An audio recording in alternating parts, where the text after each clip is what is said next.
Alright guys, so now let me show you some really basic commands that you're going to use all the time. The first one is how to create a new database. So by default, whenever we set everything up, we were given one database called local. Now if you guys don't even know what a database is, whenever you create a new project or a new website, each website that you create, you're going to want to create a new database for it. It's pretty much the main container for everything, for all of the data that's going to be on your website. You're going to want to throw into this database. Now, technically, a database is made up of different collections. Now, a collection is just groups of similar data. So let's say that you're making a social network. All of the users' basic information is going to go into one collection. All of their, let's say, posts are going to go into another collection. Anytime you want to have a group of similar data, you make a new collection. And each item in that collection is called a document, but I'll actually show you guys a couple examples. I think it'll be a little bit easier to understand. So let's just, in this tutorial, pretend that we're going to make a website about hockey. Hockey players, stats, a bunch of hockey related information. We'll call it hockey.com, like that's not taken already. Alright. So the first thing we want to do is we want to type use hockey, because remember, the database we're using right now is just local, and that's just the default one, so we obviously want to make a new one called hockey. Now you can run this by either hitting this green button or hold down control and hit enter, and we now switch to DB hockey. So we're now using the hockey database. So what this use command does is it pretty much looks and says, alright, do you have a database already called hockey? If you do, I'm just going to switch to that. If you don't, then I'm going to create it for you and switch to it. So this isn't only switching to a database, it's also the same command to create a database as well. It's actually pretty handy. So if you ever just want to check what database you're currently using, then you just type DB hockey. Obviously, no surprise there. If you ever want to delete a database, then you can just use DB, which gets the current DB of hockey, and you can call drop database, and that's going to delete the current database of hockey, and it says OK.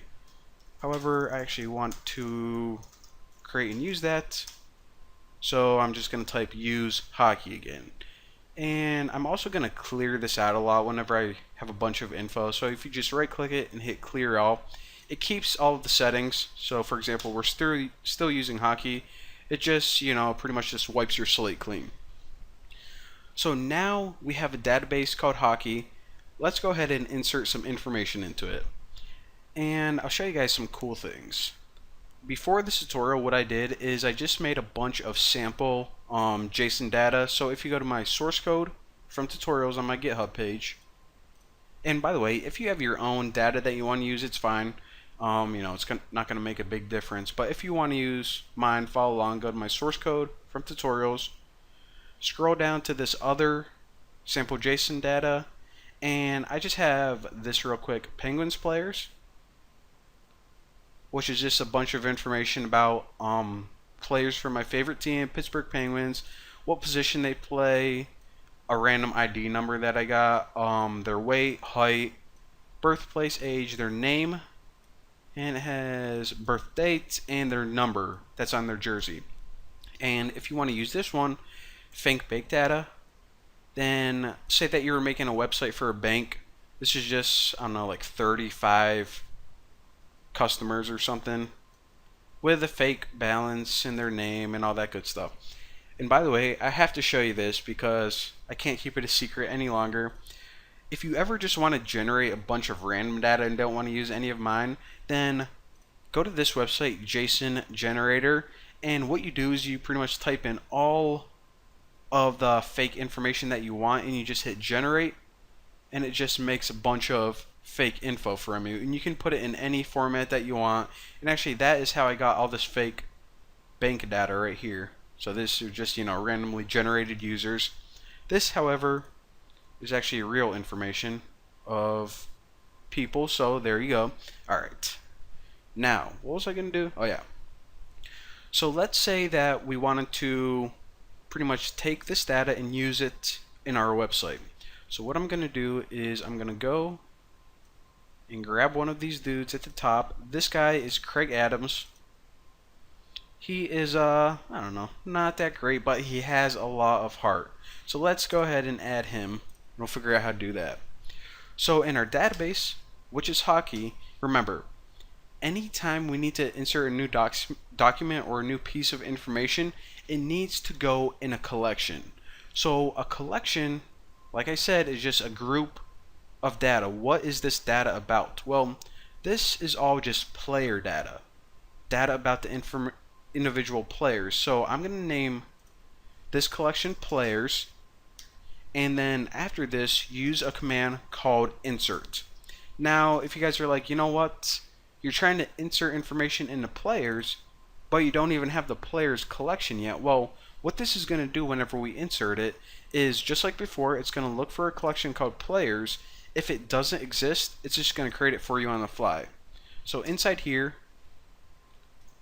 you just throw in any object, which is Craig Adams, and I'm just going to go ahead and run this, and there you go.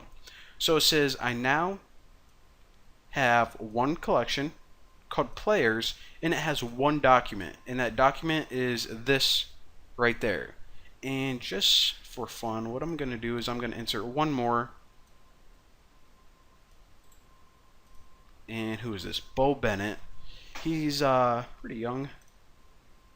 Alright, so if I want to insert one more player into the collection players, this is what I do. DB players, insert another player, Bo Bennett. Alright, so we now have two players inserted into our collection players. Alright, what if we want to actually add a bunch of these guys at once? Because if I have to go through one by one and copy all of these, that's going to take a while. Well, check this out. Let's just say that we want to grab all of these guys right there. We can actually grab the whole file, but I'm going to be doing a few things later. So what we can do is this. If we go to DB, players, insert, we can actually insert an array by using these little square brackets right here.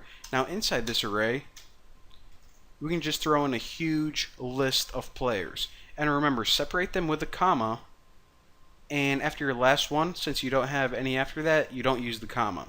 So now if we go ahead and run this, it's going to say inserted 7. Apparently I grabbed 7 new people.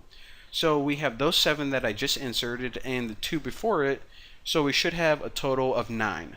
So actually, let me go ahead and clear this, and I'll show you guys some stuff. So if we just want to take a step back and actually see what's going on, what we did, the first command that we can use is show collections. And if we run this, it says we now have the players collection, which was that group of data that we inserted everything into, and this system.indexes, this is just one that was given to us by default. It has to deal with behind the scenes stuff. Not really worried about it right now. So now inside this collection, let's say we wanted to look at all the documents, in other words, all of the players that we inserted. So we're going to DB, which is hockey, players, which is that collection, and we can just call the command find. So hit this, and it's going to find all of the players or documents that you inserted. Now, alright, it gives it to you in a nice long string. It's kind of all jumbled together.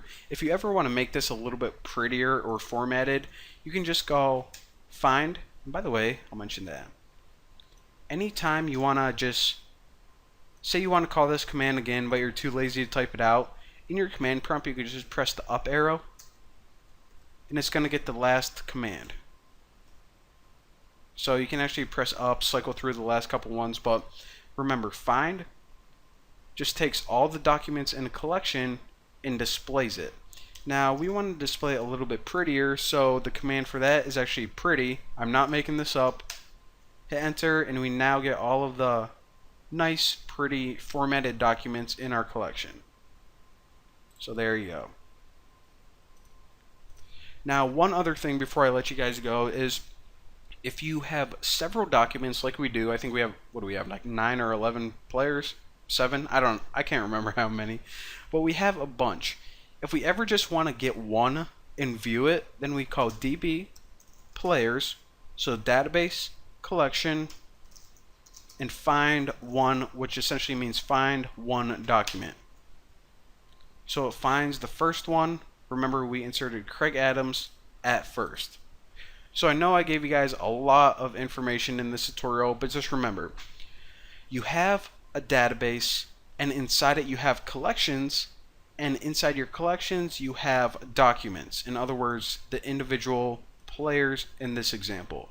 And if you guys, like I said, don't quite get the hang of it, then watch like 3 more tutorials and you guys will be fluent in MongoDB. But for now, thank you guys for watching. Don't forget to subscribe. I'll see you next time.